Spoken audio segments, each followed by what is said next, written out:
நீ என்னமோ சொன்னது கரெக்டு தான் லட்சுமி. நீ சொன்னது உன் பேச்ச கூட கேட்காம நானும் போனேன் பாரு.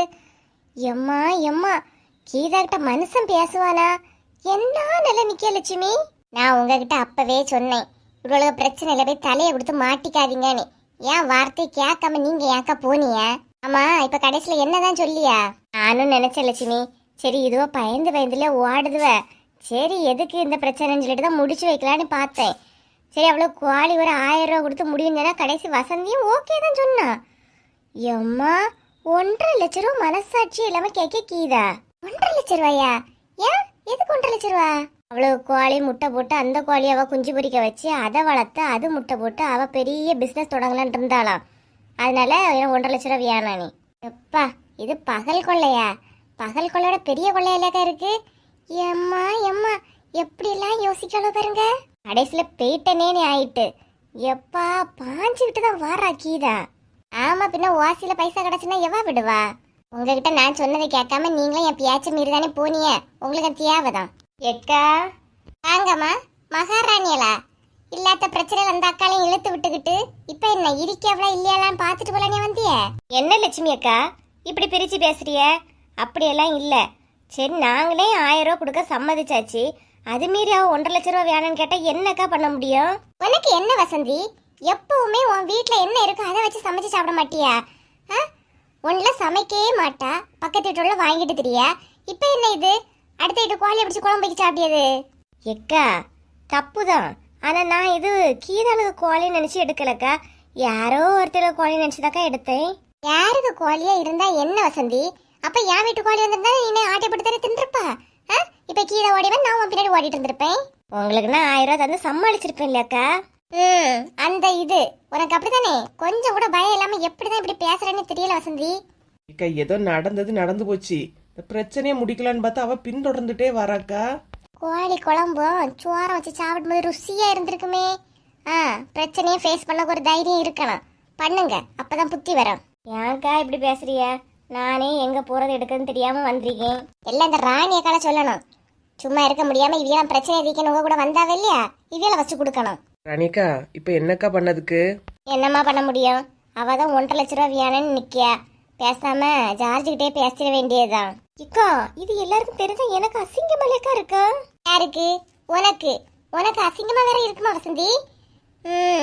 அடுத்த வீட்டு கோழியை பிடிச்சும் போது உனக்கு அசிங்கம் இல்ல, அவ வீட்டுக்காரன்ட்ட சொல்லும் போது அசிங்கமா இருக்குமோ? சும்மா கோழியை பிடிச்சேன்னு சொல்லிட்டு இருக்காதீங்க. வந்த நேரத்துல இருந்தே பாத்துட்டு இருக்கேன். கோழியை பிடிச்சேன்னு சொல்றிய என்ன? நான் மட்டும் பிடிச்சேன்? நான் பிடிச்சது என்னமா நான் தான். என்ன நிக்க 2 வருஷம் தான் வாங்கி நாளுவ. அவளோட யாராவது ஏதாவது சொல்றீங்களா? கிரிக்கி அவ மாட்டிட்டானே, நம்மளே மாட்டி விடியத பாரு. நான் 3 பேரையும் சேர்த்துதான் வசந்தி சொல்லியே. கோவப்படாத வசந்தி, பிரச்சனைக்குள்ள மாட்டியாச்சு. இனி கோவப்பட்டல எந்த பிரயோஜனமும் கிடையாது. சரி, அவகிட்ட பேச முடியல, அவ வீட்டுக்கார வரட்டு. அவங்ககிட்ட ஒரு 1000 ரூபாய் கொடுத்து பிரச்சனையை முடிச்சு விடுவோம். அனிகா, இப்ப உங்க வாயை வச்சு நீங்க சும்மா இருங்க. நீங்க என்ன சொன்னாலும் லாஸ்ட் உங்க தலையில தான் வருவாளுவ. சும்மா இருங்க. என்ன பண்ணு, வா. இதெல்லாம் சரிப்பட்டு வராது. ஓடிட்டு இருந்தா ஓடிட்டே இருக்க வேண்டியதா. பேசாம ஜார்ஜை பத்தி பேசிடலாம், வா.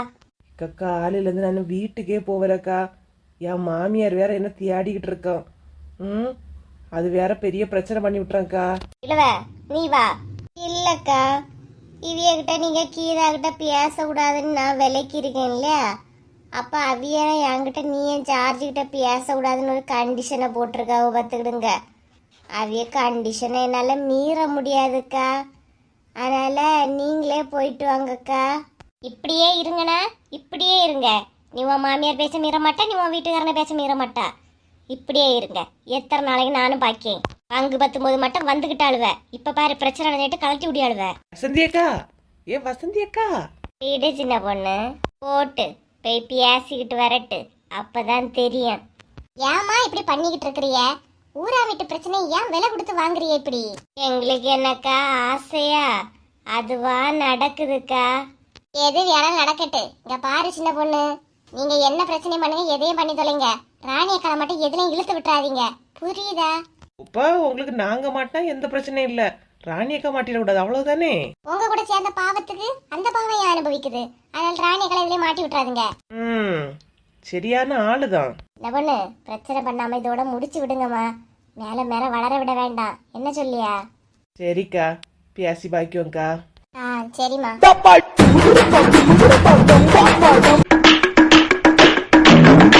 காலையில நீ வேலைக்கு கிளம்புனா தெரியுமா? கிளம்பி ஒரு 10 நிமிஷம் இருக்கும். அந்த நேரம் வெளியே போனவா உன் பொண்டாட்டி இன்னும் வீட்டுக்கு வரல. நீயும் வேலைக்கு போயிட்டு வீட்டுக்கு வந்தாச்சு. ம், நான் கோவப்படுறது நியாயமா இல்லை சொல்லு? எங்க போனாலும் இதை தெரியுமாமா? இங்க பாரு வர்க்கீஸு, நான் அமைதியா பேசணும், பொறுமையா இருக்கணும், கோவப்படக்கூடாது அப்படி நினைச்சிட்டு தான் உனக்கிட்டே வந்திருக்கேன். இங்க வர முன்னாடி கூட நான் பிபி டேப்லெட் போட்டுட்டு தான் வரேன். ஏன்னா உன் பொண்டாட்டி வந்தானா அவளை என்னால் சமாளிக்கவே முடியாது, புரியுதா? இவ்வளோ பிரச்சனை வீட்டில் டெய்லி டெய்லி நடக்குது. ம், நானும் சொல்லி பார்த்தாச்சு. உன் பொண்டாட்டியும் கேட்குற மாதிரி இல்லை, நீயும் விளக்குற மாதிரி இல்லை. நீங்கள் என்ன வேணாலும் பண்ணி தொலைங்க. இங்கே பாரு, இனிமேலாவது இவளை ஒழுங்கா இருக்க சொல்லு. இதுக்கு மேலே இந்த மாதிரி பிரச்சனை இவ பண்ணிக்கிட்டே இருந்தானாலும், வீட்டில் இருக்காம இப்படி அஞ்சல் ஓட்டம் ஓடிட்டு தெரிஞ்சானாலும், நீங்கள் உங்கள் பாட பார்த்துக்கிட்டு தனியாக போயிருங்க. ஆமா. ஷூ கடவுளே, வேலைக்கு போயிட்டு வந்து 2 நிமிஷம் ஆவண்டா, வந்தோடனே எனக்கு பெரிய பிரச்சனையா இந்த பிரச்சனை தாம்மா இருக்கு. நான் எல்லாம் உன்கிட்ட ஒன்றும் சொல்லலடே, உன் பொண்டாட்டி தான் எல்லாத்துக்கும். அந்த பிரச்சனை விட்ட நீயே எல்லாம் கேட்டு உன் பிரச்சனை சொல்லிக்க. எனக்கு தலை வேதனையாக இருக்கு. நானும் சொல்லி பார்த்தாச்சு, திட்டி பார்த்தாச்சு, கோவப்பட்டு பார்த்தாச்சு. அந்த மாடு திருந்தாது, புரியுதா? எனக்கென மட்டும் வாழும் இதயமடி, உயிருள்ளவரை நான் உன்னடிமையடி, இறை தேடும் இரவிலே உயிரே, எதை தேடி அலைகிறாய், அதை சொல்ல துடிக்கிறேன் உயிரே, அன்பே நீ வா. சின்ன பொண்ணு, கையேடு முதல்ல. க்ளோஸ் அப்ல பார்க்காதீங்க தே, பயமாலியா இருக்கு. ஏன் எங்க இன்னைக்கு ஒரு பெரிய பிரச்சனை பார்த்துக்கிடுங்க. வாய மூடு பத்துக்க. என்ன நினைச்சிட்டு இருக்கா? அழுது ஒப்பாரி வச்சு நாடகம் ஆடுற வேலையில என்கிட்ட வேண்டாம் என்ன? உன் விருப்பத்துக்கு வீட்டை விட்டு வெளியே அப்புறம் உன் விருப்பத்துக்கு வர்றா. என்ன நினைச்சிட்டு இருக்கா நீ? பண்றதெல்லாம் பண்ணிக்கிட்டு என்ன சின்ன பொண்ணு, சொல்லி பார்த்தாச்சு திருந்த மாட்டா இல்லையா? நம்ம வர முன்னாடி பரட்டை என்னெல்லாம் சொல்லி கொடுத்தாலும் வந்தோடனே இப்படி அடிச்சியான். சும்மா கண்ணீர் வராம கண்ணை புளிஞ்சு புளிஞ்சு அடிக்கல, நம்பாத. வீட்டுல பல பிரச்சனை இருக்கும்போது இவ பெரிய இவ மாதிரி ஊரு பிரச்சனையை தீர்த்துக்கிட்டு இருக்கா. ஏன் சின்ன பொண்ணு எங்க போயிட்டு வர இவ்வளவு நேரம்? வீட்டுல இருக்கணும், அந்த பிள்ளைய பாக்கணும். ஒரு இது கிடையாது உனக்கு. உன் பாட்டுக்கு சுத்தணும், உள்ளது எங்கேயாவது கிடைச்சது தின்னணும், அப்படியே இருக்கணும். அப்படிதானே? கிசு, கோவப்படாத மக்கா, நீ வா. இல்லம்மா, எனக்கு இவளால பெரிய பிரச்சனையா இருக்கு. எதையும் சொன்னா கேட்கவும் மாட்டேங்கிறா. ஏன் இப்படி இருக்கான்னு எனக்கு தெரியவே இல்லை. பாத்துக்கிடுங்க. ஆவுனா ஒரு அழுது ஒரு நாடகத்தை போட்டுருவா, அப்படியே அவ வீட்டுல உள்ள மாதிரி. என்னால முடியவே இல்லம்மா. எந்தெந்த பிரச்சனைகள நானும் பாக்குறதுக்கு. சரி, நீ கோவப்படாத, நீ வா. போயிட்டாவ. எப்பா, சல்லுன்னு ஒரு அடி தந்தாலும் சரியா தந்துட்டாவ. 2 நாளைக்கு இதை மனசுக்கு வச்சுட்டு பேசக்கூடாது. எங்க அப்பா வர சொல்லி நான் வீட்டுக்கே போயிருப்பா. இங்க இருந்தா என்ன அடிச்சே கொண்டுருவான். அப்பா வீட்டுக்கு போறேன்னு விட மாட்டாவ இல்லையா? இப்ப வேற பெரிய பரிச்சை லீவு தானே, இதை சாக்கா சொல்லிட்டு கிளம்பிட வேண்டியதுதான். உடனே எங்க அப்பாய்க்கு ஃபோன் பண்ணி கூப்பிட்டு சொல்லுவே.